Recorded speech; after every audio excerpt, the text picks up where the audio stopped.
Breaking news చూస్తున్నాం. Formula ఈ car race వ్యవహారంలో BRS working president KTR ED విచారణ ముగిస్తుంది.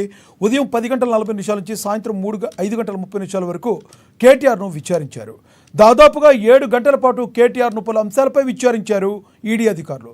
ఇక కేటీఆర్ ఈడీ విచారణ నేపథ్యంలో బషీర్బాగ్లోని ఈడీ కార్యాలయం వద్దకు బీఆర్ఎస్ నేతలు భారీ సంఖ్యలో చేరుకున్నారు. బీఆర్ఎస్ నేతలను పోలీసులు అరెస్టు చేసి వివిధ పోలీస్ స్టేషన్లకు తరలించారు. దీంతో పోలీసుల తీరుపై బీఆర్ఎస్ నేతలు తీవ్ర ఆగ్రహం వ్యక్తం చేశారు.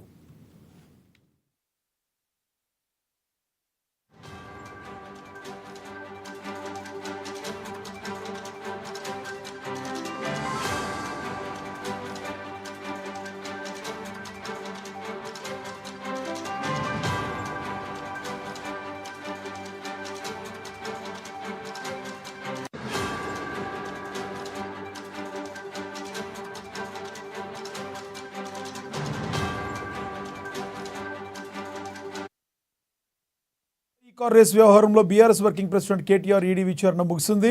ఉదయం 10:40 నుంచి సాయంత్రం 5:30 వరకు కేటీఆర్ను విచారించారు. దాదాపుగా 7 గంటల పాటు కేటీఆర్ను పలు అంశాలపై విచారించారు ఈడీ అధికారులు. ఇక కేటీఆర్ ఈడీ విచారణ నేపథ్యంలో బషీర్బాగ్లోని ఈడీ కార్యాలయం వద్దకు బీఆర్ఎస్ నేతలు భారీ సంఖ్యలో చేరుకున్నారు. బీఆర్ఎస్ నేతలను పోలీసులు అరెస్ట్ చేసి ఇదే పోలీస్ స్టేషన్లకు తరలించారు. దీంతో పోలీసుల తీరుపై బీఆర్ఎస్ నేతలు తీవ్ర ఆగ్రహం వ్యక్తం చేశారు.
ఫార్ములా ఈ కార్ రేస్ వ్యవహారంలో BRS working president KTR ED విచారణ ముగిసింది. ఉదయం 10:40 నుంచి సాయంత్రం 5:30 వరకు కేటీఆర్ను విచారించారు. దాదాపుగా 7 గంటల పాటు కేటీఆర్ను పలు అంశాలపై విచారించారు ఈడీ అధికారులు. ఇదే అంశం గురించి మరింత సమాచారాన్ని మా ప్రతినిధి హరీష్ మరింత సమాచారం అందిస్తారు. హరీష్, చెప్పండి, తాజాగా మీ దగ్గర ఉన్న సమాచారం ఏంటి? కేటీఆర్ను ఎటువంటి ప్రశ్నలు అడగడం జరిగింది? Right, thank you Lakshmi. ఏదైతే ఫార్ములా ఈ కార్ రేస్ సంబంధించి బీఆర్ఎస్ వర్కింగ్ ప్రెసిడెంట్ మాజీ మంత్రి కేటీఆర్ కి సంబంధించి ఈ రోజు ఈడీ విచారణ చేపట్టింది. ఉదయం 10:30 నుంచి కూడా ఈడీ విచారణ సాగింది. కాకతీయ సంబంధించి కూడా విచారణ ముగిసిన నేపథ్యం అయితే దాదాపుగా 7 గంటల పాటు సంబంధించి కూడా ఏదైతే మాజీ మంత్రి కేటీఆర్ కి సంబంధించి పలు అంశాలపైన కూడా కీలకంగా ఈడీ విచారణ చేపట్టినట్టుగా తెలుస్తుంది. ఇక ప్రధానంగా దీంట్లో సంబంధించి ఏదైతే ఫెమా సంబంధించిన ఉల్లంఘన కావచ్చు, మిగతా సంబంధించి మనీ లాండరింగ్ సంబంధించి కావచ్చు, అనుమతులు లేకుండా ఏ విధంగా ఈ కార్ రేస్ నిర్వహించారో, ఒకవైపు ఎన్నికల కోడ్ ఉన్న నేపథ్యంలో ఇక అంటే ఒకేసారి అంటే సమయం లేకుండా ఒకేసారిగా ఈ కార్ రేస్ సంబంధించి కూడా ఎందుకు మీరు స్టెప్ వేయడం జరిగింది. దాంట్లో ప్రధానంగా 55 కోట్లకు సంబంధించి కూడా ఆర్బీఐ నుంచి అనుమతులు ఉన్నాయా, ఉంటే అసలు అనుమతులు ఉంటే ఏ విధంగా దానికి సంబంధించిన కూడా పత్రాలు కావచ్చు, మిగతా ఎఫ్టీఓకి సంబంధించి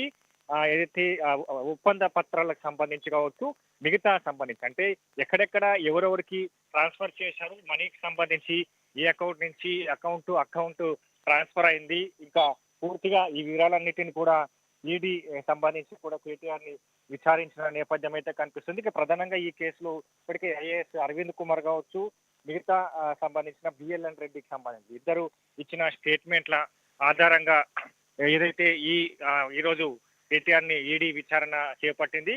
ఇక ఏదైతే దీంట్లో A2 గా ఉన్న అరవింద్ కుమార్ కావచ్చు, A3 గా ఉన్న బిఎల్ఎన్ రెడ్డి సంబంధించి కూడా ఆ స్టేట్మెంట్ల ఆధారంగా పలు అంశాలపైన కూడా పలు ప్రశ్నలు కూడా సంధించినట్టుగా తెలుస్తుంది.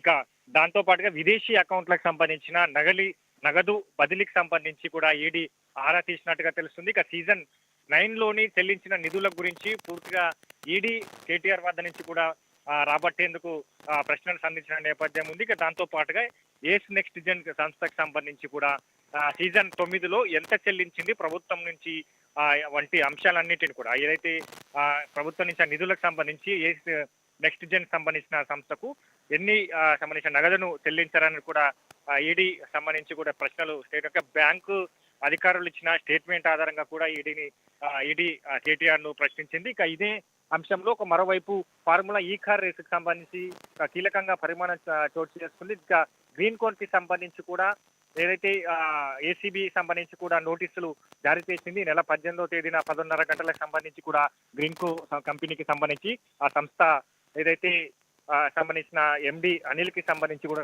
విచారణకు రావాలని కూడా ఆదేశించిన నేపథ్యం ఉంది. ఇక మొన్న ఏసీబీ కావచ్చు, ఈ రోజు ఈడీ కావచ్చు, ఇక కొన్ని అంశాలపైన కూడా ఈ రోజు దాదాపుగా 7 గంటల పైగా ఈ విచారణ కొనసాగింది. ఈడీకి సంబంధించిన కూడా పూర్తిగా కేటీఆర్ కి సంబంధించి కూడా ఆ స్టేట్మెంట్ ను రికార్డు చేయడం జరిగింది. దీంతో పాటుగా మరోసారి విచారణకు పిలిచే అవకాశాలు అయితే కనిపిస్తుంది. ఎందుకంటే ఇప్పటి వరకు దీంట్లో A2, A1, A2గా A3గా ఉన్న బిఎల్ఎన్ రెడ్డి కావచ్చు, అరవింద్ కుమార్ కావచ్చు, మరోవైపు కేటీఆర్ కావచ్చు, ఈ ముగ్గురికి సంబంధించి కూడా విచారణ చేపట్టింది. కాబట్టి నెక్స్ట్ స్టెప్ ఏ విధంగా ఉండబోతుంది, ఈడీ ఈ పత్రాలను తీసుకొని మిగతా సంబంధించిన ఏదైతే ఆ పత్రాలకు సంబంధించి కూడా పూర్తి ఆధారాలను తీసుకొని మరోసారి విచారణ చేపిస్తుందా లేదా అనేది కూడా కాసేపు క్రితం సంబంధించి కూడా ఈ విచారణ ముగిసింది.